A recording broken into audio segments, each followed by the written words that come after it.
கோவை புளியகுளம் பகுதியில் doctor APJ Abdul Kalam இரத்த தான இயக்கம் சார்பாக அமைப்பின் பெயர் பலகைக்கு மாலை அணிவித்து மரியாதை செலுத்தி குருதி கொடையாளர்கள் இன்று இளைஞர்கள் இரத்த தானம் வழங்க வேண்டும் என்று கோரிக்கை விடுத்துள்ளனர். கோவை புளியகுளம் பகுதியில் கடந்த 10 ஆண்டுகளாக அப்பகுதியைச் சேர்ந்த இளைஞர்கள் இரத்த தானத்தை முன்னிறுத்தி டாக்டர் ஏபிஜே அப்துல் கலாம் இரத்த தான இயக்கம் என்ற ஒரு அமைப்பை உருவாக்கி அவசர தேவைகளுக்கான இரத்த தானங்கள், இரத்த தானம் குறித்த விழிப்புணர்வுகளை பொதுமக்களுக்கு ஏற்படுத்தி வருகின்றனர். இந்த நிலையில் இன்று ஜூன் 14ஆம் தேதியான இன்று உலக குருதி கொடையாளர்கள் தினத்தை முன்னிட்டு அமைப்பின் பெயர் பலகைக்கு மாலை அணிவித்து மரியாதை செலுத்தினர். தொடர்ந்து செய்தியாளர்களை சந்தித்து பேசிய டாக்டர் ஏபிஜே அப்துல் கலாம் இரத்த தான இயக்கத்தைச் சார்ந்த நிர்வாகி கலைவாணன் கூறியதாவது: உலக இரத்த தான தினத்தை முன்னிட்டு ஒரு நொடி துணிவு என்பது ஒரு உயிரின் வாழ்க்கை. நம் உடலில் ஓடும் இரத்தம் வெறும் திரவம் அல்ல, அது மற்றொருவருக்கு கிடைக்கும் மறுவாழ்வு. இதனை அனைவரும் தெரிந்து கொண்டு விழிப்புணர்வு அடைய வேண்டும் என்றார்.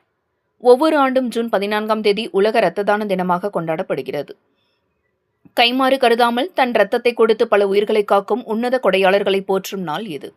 இரத்தத்திற்கு மாற்றாக இந்த உலகில் எந்த ஒரு தொழிற்சாலையிலும் செயற்கை இரத்தத்தை தயாரிக்க முடியாது. மனித இரத்தத்திற்கு மனித இரத்தம் மட்டுமே மாற்று என்பதை மக்கள் புரிந்து கொள்ள வேண்டும் என்று தெரிவித்தார். இரத்த தானம் செய்வது வாங்குபவருக்கு மட்டுமல்ல, கொடுப்பவருக்கும் நல்லது. இது உடலில் புதிய இரத்த அணுக்கள் உருவாக்குவதுடன் மாரடைப்பு அபாயத்தை குறைக்கிறது மற்றும் உடலை சுறுசுறுப்பாக வைத்திருக்க உதவுகிறது என்பதை இன்றைய இளைஞர்கள் புரிந்து கொள்ள முன்வர வேண்டும் என்றார்.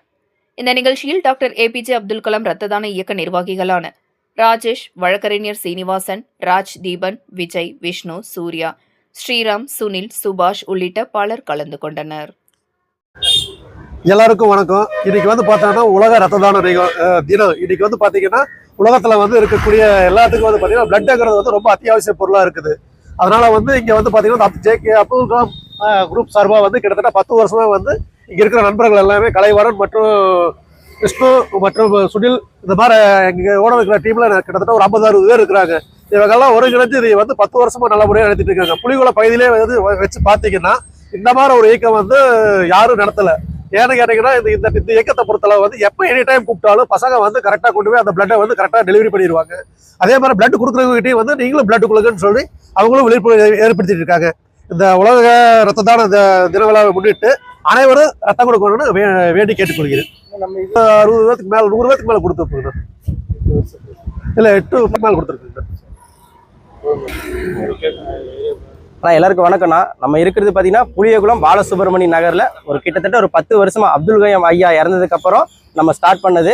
நல்லபடியாக இப்போ வரைக்கும் எல்லாமே கொடுத்துட்டு இருக்கோம். ஒரு கிட்டத்தட்ட ஒரு 1000 யூனிட்டுக்கு மேலே ஒரு 10 வருஷமா நம்ம டொனேட் பண்ணிட்டு இருக்கோம். பிளட் கேட்கறவங்க எனி டைம் எப்போ வேணா கேட்பாங்க, எந்த ஹாஸ்பிட்டல் வேணா கேட்பாங்க.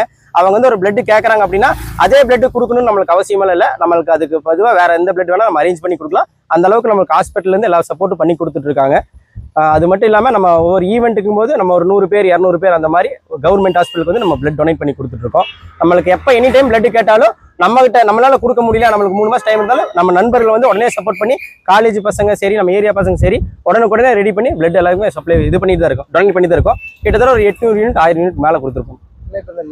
போது ஹாஸ்பிட்டலில் ஆல்ரெடி ஸ்டாக் வச்சிருப்பாங்கண்ணா. பிளட் ஆல்ரெடி ஸ்டாக் வச்சிருப்பாங்க, அதுதான் எடுத்து கொடுப்பாங்க. நான் பிளட் கொடுக்குறேன் அப்படின்னா நான் கொடுக்குறது அவங்க கொடுக்க மாட்டாங்க. ஆல்ரெடி அவங்க ஸ்டாக் வச்சிருப்பாங்க. நம்ம ஹாஸ்பிட்டல் பேசிக்குவோம், 1 டே 2 டே டைம் கொடுங்க, பிளட் பேங்க்ல பேசி அதுக்கேற்ற மாதிரி அரேஞ்ச் பண்ணி நம்ம கொடுத்துருவோம். கொடுத்ததுக்கப்புறம் நம்ம அவங்களுக்கு ரெடி பண்ணி கொடுத்துருவோம். விழிப்புணர்வு பொதுமக்களுக்கு கொஞ்சம் கம்மியாக தான் இருக்குண்ணா. பிளட் கொடுக்குறது அவங்களுக்கு நம்மகிட்ட பிளட் போகுதுங்கிற அந்த மனப்பான்மையாக இருக்காங்க. நான் பிளட் கொடுத்தா இவ்வளவு நன்மை இருக்கு அப்படிங்கிறது யாருமே தெரிஞ்சுக்க மாட்டேங்கிறாங்க. அது எல்லாருமே தெரிஞ்சுக்கணும். தெரிஞ்சு எல்லாருமே பிளட் டொனேட் முன்னாடி வரணும், முன்னிலை எல்லாம் பண்ணணும். யாரு கொடுக்க முடியாதுன்னா நான் ட்ரிங்க் பண்ணி இருக்கிறவங்க பார்த்தீங்கன்னா கொடுக்க முடியாது. 24 ஹவர்ஸ்க்கு மேலே அவங்க கொடுக்க முடியாது. ஏதாவது சர்ஜரி பண்ணவங்க அவங்களாலையும் கொடுக்க முடியாது. அப்புறம் 18 வயசுக்கு மேலே இருக்கணும். 18 வயசு கீழே இருந்தாலும் கொடுக்க முடியாது. ஒரு 45-50 கிலோவுக்கு மேலே இருக்கணும், அவங்க தான் கொடுக்க முடியும். அது கீழே இருக்கிறவங்க கொடுக்க முடியாதுண்ணா. சுகர் நோய் பாதிக்கப்படலாம் கொடுக்க முடியாதுண்ணா. இந்த மாதிரி நல்ல விழிப்புணர்வு மக்களுக்கு தெரியப்படுத்தி அவங்களே ஆரோக்கியமா வச்சுக்கணும். மக்கள் ஆரோக்கியமா இருக்கணும். அதே மாதிரி பிளட் கொடுக்குறவங்க ஆரோக்கியமா இருக்கணும். பிளட் கொடுத்தாதான் உடம்பே ஆரோக்கியமாகும். அது எல்லாத்துக்கும் தெரியப்படுத்தணும்.